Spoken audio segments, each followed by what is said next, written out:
Most people believe that trying harder brings people closer, that effort repairs distance, that showing more care fixes tension. But psychology shows the opposite happens. After a certain point. When timing is already lost, trying harder doesn't pull people back, it pushes them away. And the dangerous part is this: you don't feel rejected when it starts. You feel motivated. You explain more. You offer more. You adjust faster. And that effort feels right until you notice something strange. People respond later. They move ahead without checking. They stop slowing down for you. That's when effort quietly turns into chasing. And once that happens, everything you do is read differently. Not as commitment, but as position. Effort is not interpreted the same way in every phase of an interaction. Early on, effort signals interest, presence, potential. But once timing shifts, effort changes meaning. It stops signaling value and starts signaling adjustment. People don't consciously notice this shift. They feel it. They sense when someone is trying to keep up instead of setting direction. And the nervous system responds to that difference immediately. Effort that follows movement feels different than effort that creates movement. One anchors, the other chases. And when your behavior moves into the second category, people don't pull closer. They create distance, not out of cruelty, but because systems avoid what feels unstable. The reason this trap works is because trying harder feels responsible. It feels mature. It feels cooperative. It feels like the right move. Your brain associates effort with repair. So when something feels off, you don't pause. You increase output, more explanation, more availability, more flexibility. And none of that feels weak in the moment. It feels proactive. But psychology doesn't reward intention. It responds to position. If your effort is coming after reach or the system already moved, it doesn't read as leadership. It reads as catching up. And catching up communicates one thing very clearly. You are reacting, not anchoring. Groups don't announce when they move on. There is no meeting, no warning, no confrontation. Momentum simply resumes. Decisions happen faster. Paths get chosen sooner. Pace increases. And if your behavior is still calibrating to others, you feel it immediately. You arrive on time, but feel late. You contribute, but don't redirect. That sensation is not anxiety. It's information. It means the group no longer orients around you. And when that happens, trying harder doesn't restore position. It confirms that you noticed too late. Once effort turns into chasing, it activates a different response in others. Not judgment, not rejection, avoidance. People instinctively move away from what feels needy for alignment.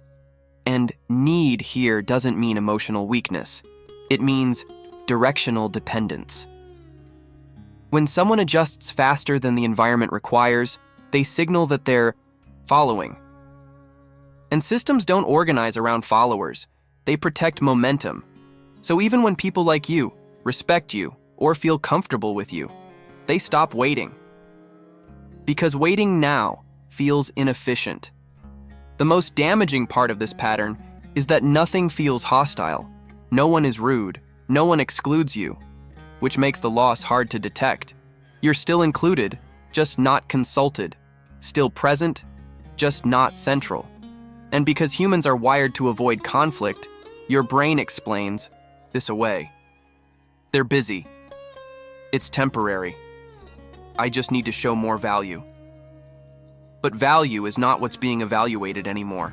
Position is. And position does not change through effort once timing is lost. Behavior always teaches, even when you don't intend it to. When you rush to respond, you teach urgency. When you over-clarify, you teach uncertainty. When you over-adjust, you teach non-centrality. People don't analyze these signals logically. They feel them. And once felt, they shape expectation.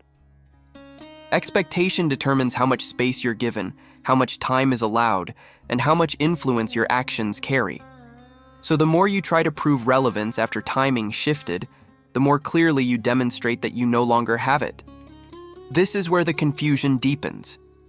You notice others doing less, yet being taken more seriously. They speak later, move slower, pause longer, and somehow, people wait for them. That's not confidence. It's not dominance. It's timing, authority. Their behavior doesn't chase alignment, it sets it. So effort from them lands as direction, not adjustment. This isn't unfairness, it's nervous system logic. Systems slow down for what feels settled. They move past what feels reactive, and effort is only respected when it's not trying to earn position. The moment effort backfires is when it's used to fix position instead of reinforce it. At that point, trying harder stops being neutral. It actively worsens the signal. Because now, your behavior says, I'm aware I'm behind, and awareness without interruption doesn't create recalibration. It creates confirmation. Others unconsciously relax. They stop checking with you, stop waiting, stop orienting. Not because you failed, but because your behavior told them they didn't need to anymore. This pattern hurts more than rejection. Rejection is clear, final. Chasing creates ambiguity. You keep investing energy without return. You stay longer than you should. You doubt instincts that were accurate, and over time, that erodes self-trust.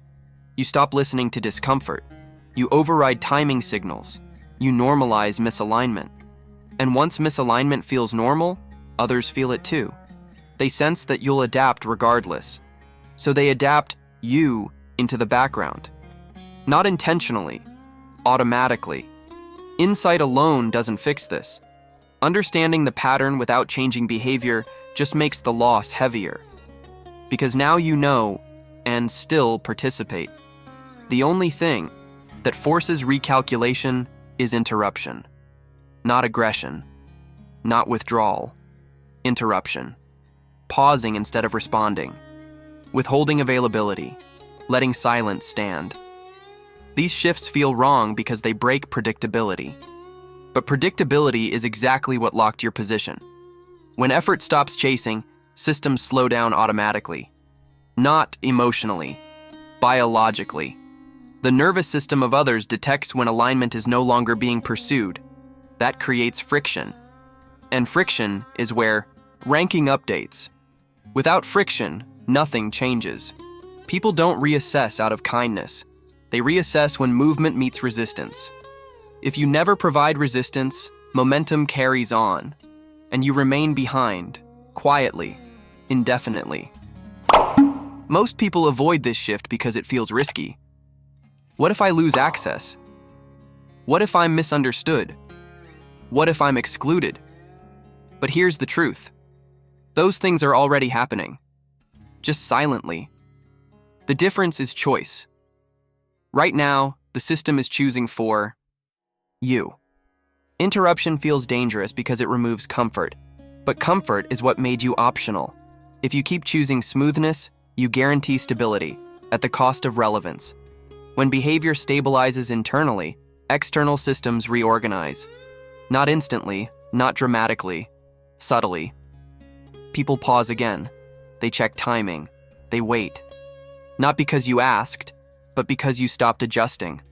That pause is everything. It means the system is recalculating. And recalculation only happens when behavior changes first. That's how chasing ends. Not by catching up, but by changing what movement responds to. Trying harder doesn't fail because effort is wrong. It fails because timing matters more. When effort comes after position shifted, it accelerates distance. And most people never realize this. They just feel more tired, more invisible, more confused, until it feels permanent. Now you see the mechanism. What you do with it decides whether people keep moving without you, or recalibrate around you again. In the next video, we'll break down why effort gets misassigned after timing is lost, and how working harder can lock the downgrade in place. That explanation changes everything.